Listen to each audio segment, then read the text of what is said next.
طاقت اور دولت کے نشے میں دھن یہ بادشاہ نہ صرف خدا ہونے کا دعویٰ کر بیٹھے بلکہ لوگوں کو جبراً مجبور کرتے کہ وہ انہیں خدا مانے۔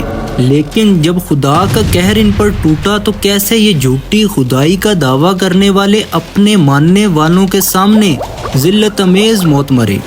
آج کی اس ویڈیو میں آپ کو اسی کے بارے میں جانکاری ملنے والی ہے۔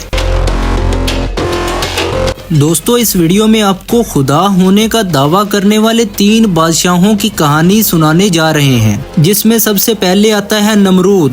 نمرود ایک طاقتور بادشاہ تھا جس کا ذکر قرآن مجید اور دیگر آسمانی کتابوں میں بھی آیا ہے۔ یہ حضرت ابراہیم علیہ السلام کے زمانے میں حکمران تھا اور اس نے خدائی کا دعویٰ کیا۔ یہ ایک ظالم اور متکبر بادشاہ تھا جو لوگوں کو زبردستی خود کو رب منوانے پر مجبور کرتا۔ تفسیری روایات اور اسلامی تاریخ میں نمرود کی موت کے بارے میں تفصیل کچھ اس طرح ہے۔ اللہ تعالیٰ نے ایک مچھر کو بھیجا، وہ نمرود کی ناک کے رستے سے داخل ہوا اور اس کے دماغ تک جا پہنچا۔ مچھر نے وہاں اسے مسلسل تنگ کرنا شروع کیا، جس کی وجہ سے نمرود کو ناقابل برداشت درد ہونے لگا۔ اس درد سے نجات کے لیے وہ اپنے نوکروں کو حکم دیتا کہ وہ اس کے سر پر جوتے ماریں تاکہ اس کے درد میں کمی ہو۔ کچھ روایات کے مطابق وہ کئی سال اسی حالت میں رہا۔ آخرکار وہ مچھر ہی اس کی موت کا سبب بنا۔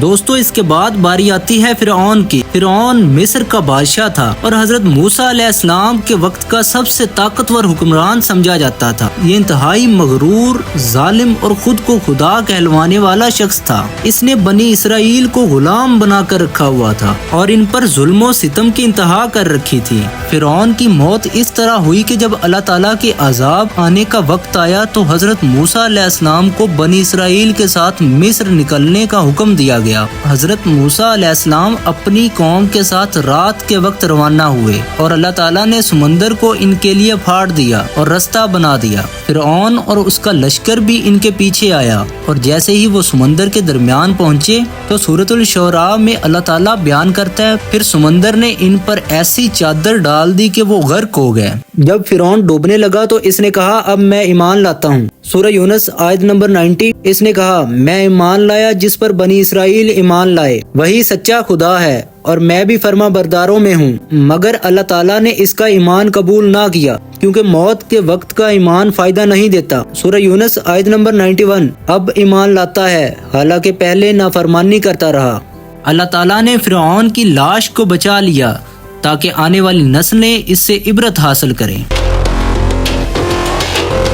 اس کے بعد باری آتی ہے شداد بن عاد۔ قوم عاد کا بادشاہ تھا جس کا ذکر اسلامی روایات، تفاسیر اور تاریخی کتابوں میں ملتا ہے۔ اس کا تعلق قوم عاد سے تھا جو حضرت ہود علیہ السلام کی قوم تھی۔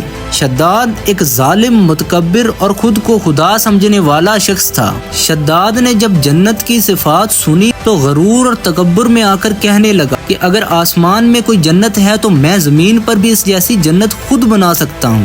لہٰذا اس نے دنیا میں سب سے بڑی جنت بنانے کا حکم دیا جس کا نام تھا ارم، یعنی ستونوں والی عظیم سلطنت۔ یہ بستی سونے، چاندی، قیمتی پتھروں، موتیوں اور ہیرے جواہرات سے بنائی گئی۔ اس میں مصنوعی نہریں، باغات، بلند ستون اور ایسی چیزیں تھیں جو عام انسان سوچ بھی نہیں سکتا۔ اس کو بنانے میں کئی برس لگے۔ شداد نے اعلان کیا کہ وہ اپنی بنائی ہوئی جنت میں داخل ہوگا۔ وہ فوج، وزیروں اور غلاموں کے بڑے قافلے کے ساتھ روانہ ہوا۔ جیسے ہی وہ اپنی جنت کے دروازے پر پہنچا تو اللہ تعالیٰ کا قہر و غضب نازل ہوا اور اس کو اپنی جنت میں داخل ہونے سے پہلے ہی موت آ گئی۔